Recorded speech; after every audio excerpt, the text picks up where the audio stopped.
En juin 2020, Nyon connaîtra enfin la lauréate de son premier concours international de roses nouvelles. Et c'est un événement puisqu'il n'existe que 18 concours semblables à travers le monde. Nyon, c'est la ville du bon accueil, c'est une ville de manifestations, donc on est outillé pour recevoir des manifestations telles que ce futur concours international de la rose nouvelle.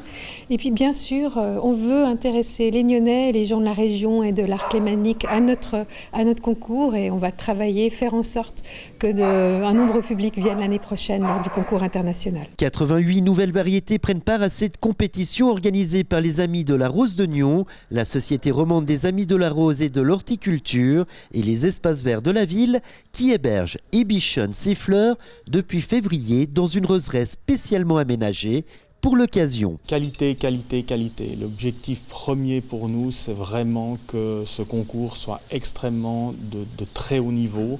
C'est aussi pour ça qu'on a intégré dans le règlement les normes de zéro phytosanitaire, donc de zéro traitement, pour que vraiment on ait des roses d'exception avec les meilleurs obtenteurs et surtout selon les critères les plus sévères quelque part. Et donc l'objectif, c'est vraiment la qualité, la qualité, la qualité. Les créateurs de ces roses s'appellent des obtenteurs et ils viennent de 13 pays différents, dont la Chine, et c'est là aussi une première. Chaque pays a des obtenteurs. Le nombre d'obtenteurs, c'est pas toujours facile à savoir parce qu'il y a des amateurs et puis il y a des professionnels.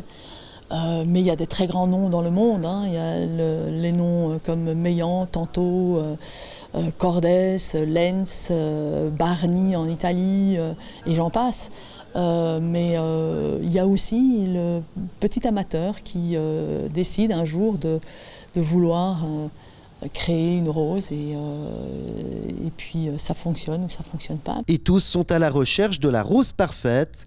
Mais en fait, c'est quoi une rose parfaite ? Pour moi, la rose parfaite, c'est celle qui résiste par tous les temps et qui, si possible, a du parfum. Parce qu'une rose sans parfum, c'est un petit peu, on va dire, comme un baiser sans moustache. Très belle. Et surtout de nouveau d'une grande qualité sur l'ensemble de sa floraison. L'objectif d'une rose, ce n'est pas la fleur d'un jour, c'est la fleur d'une saison. Il y a plusieurs floraisons et l'objectif, c'est que quand on la regarde, on soit toujours aussi émerveillé comme au premier jour.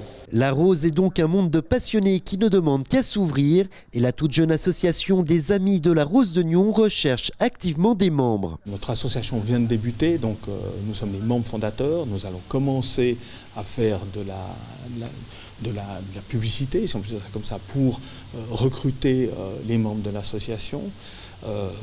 Et donc notre objectif, c'est d'atteindre environ 60 à 70 membres d'ici mars l'année prochaine. À un an du concours, le grand public peut déjà découvrir ses créations. C'est vendredi et samedi 14 et 15 juin. Quant à la lauréate de ce premier concours international de la rose nouvelle de Nyon, elle ornera les parterres nyonnais du quartier de Rives.